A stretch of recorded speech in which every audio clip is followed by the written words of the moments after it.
Hello दोस्तों, देखिए आज की क्लास में हम परसेंटेज यानी कि प्रतिशत में ना डिस्काउंट वाले क्वेश्चनों को सॉल्व करेंगे। ठीक है, अगर वीडियो अच्छी लगे तो चैनल को सब्सक्राइब जरूर कर लेना। देखिए पहला क्वेश्चन क्या कह रहा है, एक वस्तु का अंकित मूल्य 975 रुपये है। अंकित मूल्य यानी कि मार्केट प्राइस जो है वो कितना 975 रुपये है और इसे 897 रुपये में बेचा जाता है।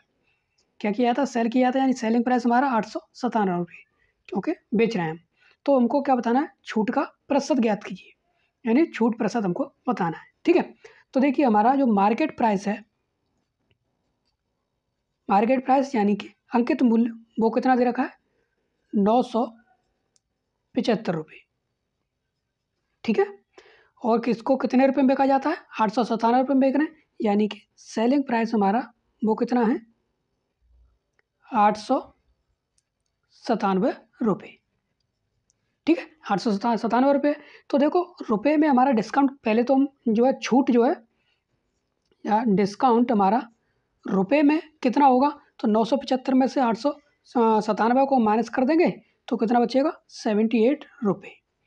ये रुपये में हमारा डिस्काउंट हो गया, लेकिन हमको बताना है किसमें, डिस्काउंट प्रतिशत में बताना है। ठीक है, छूट का प्रतिशत बताना है हमको, तो डिस्काउंट हमको प्रतिशत में बताना है। उसके लिए हम क्या करेंगे, 78 को रखो ऊपर, जो छूट है हमारी, मार्केट प्राइस को रखो नीचे। मार्केट प्राइस कितना है, 975 गुणा कर दो 100 का।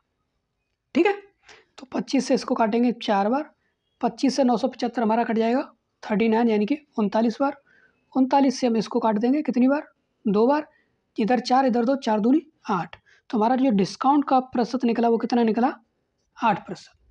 ठीक है, तो इस टाइप क्वेश्चनों को आप इस तरीके से सॉल्व कर सकते हैं। ओके, बात करते हैं क्वेश्चन नंबर सेकंड की।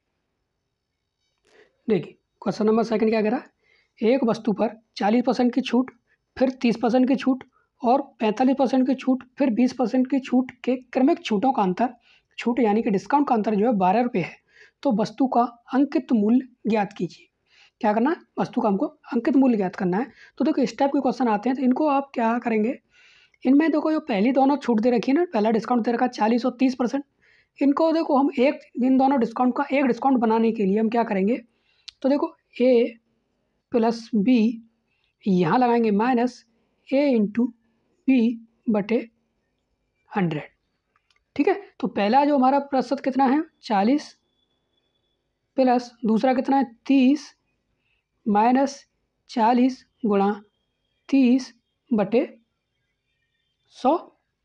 ठीक है, तो 2 जीरो से हम 2 जीरो कट कर देंगे, 40 और 30 कितना हो गया 70 माइनस 4 3 12, 70 में से 12 माइनस करेंगे तो कितना बचेगा 58%।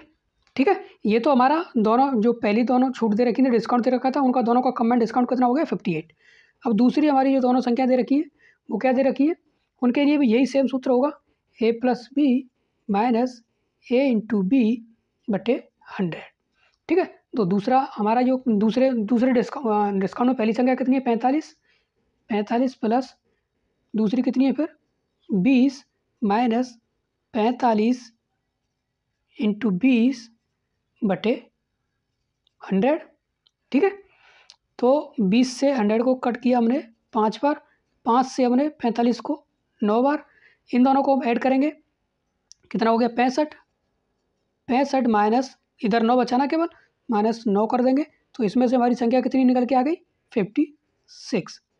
यानी बाद वाली दोनों संख्याओं का हमारा प्रतिशत निकल के आ गया 56, पहली दोनों संख्याओं का हमारा प्रतिशत निकल के आ गया 58। हमको क्या बताना है, और देखो इन दो जो पहले जो दोनों हुआ ना, हमको अंकित मूल्य बताना है। पहली दोनों संख्याएं जो पहली दोनों छूट हैं उनका और बाद की दोनों छूट हैं उनका जो अंतर है वो कितना है 12 रुपये है। तो हमारा देखो ये कितना 58 है, ये 56 है, तो इन दोनों का जो अंतर निकालेंगे ना आप, यानी कि देखो 58% माइनस 56% बराबर कितना निकलेगा 2%। यानी कि देखो क्वेश्चन को आप शुरू से पढ़े ना, एक वस्तु का 40% छूट, फिर 30% छूट और 45% छूट और 20% छूट के क्रमिक छूटों का अंतर, जो डिस्काउंट का अंतर जो वो कितना 12 रुपये है। तो हमने इन दोनों संख्याओं का पहला डिस्काउंट निकाल लिया, दोनों का कितना 58, बाद की दोनों संख्याओं का निकाल लिया वो कितना 56, तो इन दोनों का जो अंतर है वो कितना है 12 रुपये, यानी 58 में से 56 माइनस कर देंगे तो बचा कितना 2%, तो 2% हमारा वो कितना है 12 के बराबर है। 2% जो है हमारा वो कितना 12 रुपये के बराबर है। हमको बताना क्या अंकित मूल्य यानी कि 100% हमको बताना है। तो सीधा सीधा इसको देखो 12 गुणा कर देंगे हम 100 का और भाग दे देंगे इस वाले 2 का। ठीक है, 12 गुणा हम 100 कर देंगे, ये वाले 100 का गुणा कर देंगे, भाग दे देंगे इस वाले 2 का। इससे हमारा ये कट जाएगा 6 बार, 6 गुणा हम 100 कर देंगे तो कितना आ जाएगा हमारा 600। कितना आएगा 600। तो अंकित मूल्य है ना, जो अंकित मूल्य 100% निकाल दिया ना मैंने, तो 100% को अंकित मूल्य बोलेंगे तो अंकित मूल्य हमारा कितना निकल के आ गया 600 रुपये। ठीक है, इस टाइप क्वेश्चनों को आप इस तरीके से सॉल्व कर सकते हैं। ओके, बात करते हैं क्वेश्चन नंबर 3 की। देखिए क्वेश्चन नंबर 3 क्या कह रहा है, एक दुकानदार ने कैमरे के अंकित मूल्य पर 10% छूट देता है। यानी एक दुकानदार जो है कैमरे के अंकित मूल्य पर कितना 10% की छूट देता है। यदि कैमरे का क्रय मूल्य 600 रुपये है, क्रय मूल्य यानी कि कॉस्ट प्राइस कितना 600 रुपये है, तो 20% का लाभ कमाने के लिए कैमरे का अंकित मूल्य क्या होना चाहिए, ये हमको बताना है। तो देखो इस टाइप के क्वेश्चनों को आप किस तरीके से सॉल्व कर पाएंगे। मार्केट प्राइस को मान लिया हमने 100%। तो इस तरीके से आप 100% मान के इस टाइप के क्वेश्चनों को करोगे तो बहुत आसानी से, बहुत सरलता से आप समझ जाएंगे और आसानी से कर पाएंगे अगर आपको करना आ गया एक बार तो। देखो मार्केट प्राइस को हमने 100% मान लिया, ठीक है। अंकित मूल्य पर क्या है, मार्केट प्राइस पर वो कितना 10% की छूट देता है, तो इसमें से आप 10% माइनस कर दो। 10% हमने इसमें से माइनस कर दिया, कितना बचा 90%। कितना बचा 90% बचा।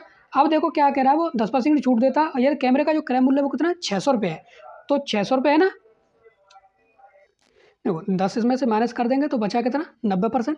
ये 90% जो वैल्यू है ना हमारी वो कितना है 600 रुपये है।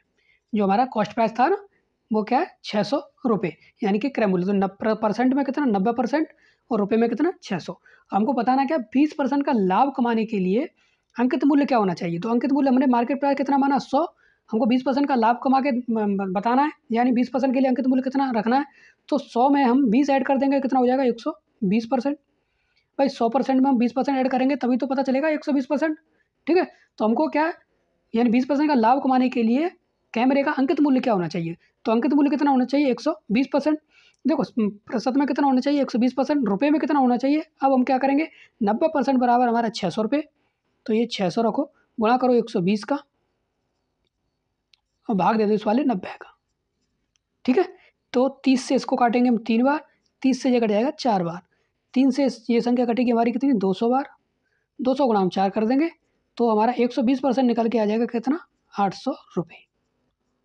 यानी 20% लाभ कमाने के लिए कैमरे का जो अंकित मूल्य होना चाहिए ना, अंकित मूल्य नया अंकित मूल्य यानी नया मार्केट प्राइस जो होना चाहिए हमारा वो कितना होना चाहिए 800 रुपये। ठीक है, तो इस टाइप के क्वेश्चनों को आप इस तरीके से डायरेक्ट सॉल्व कर सकते हैं।